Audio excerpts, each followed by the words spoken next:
Hey, if you missed the gist about my new novel, Diabolic Rebirth, this is a quick summary. It's a story about a young art director who goes by the name Piccolo.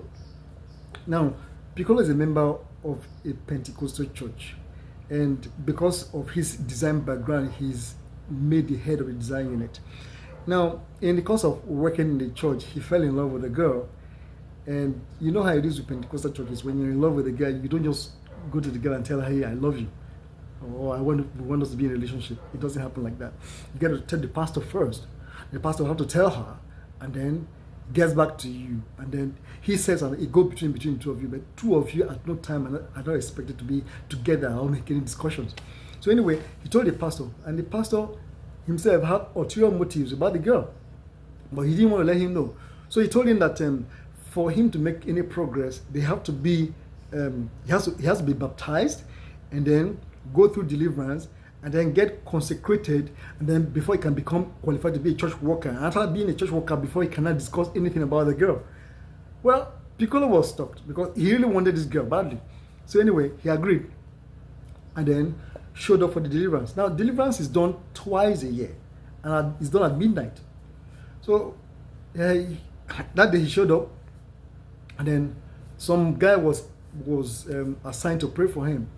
As soon as this guy laid hands on his head, the guy, Piccolo, fell down and passed out, and he was unconscious for 6 hours. Now, he couldn't explain why or how, what happened, just know, but when he woke up, he found out that he developed some psychic abilities. The following day, he went to the pastor and said, "Hey, well, I've done what you asked me to do. Now, I have been delivered. So, what next?" The pastor said, I've been praying about these things since you told me, and every time I'm asking God about you, and God is saying, no, she's not the one. No, he has been trying, he has been battling the spirit, but it's not, it's not coming through that God wants somebody else for him. Piccolo was devastated because somehow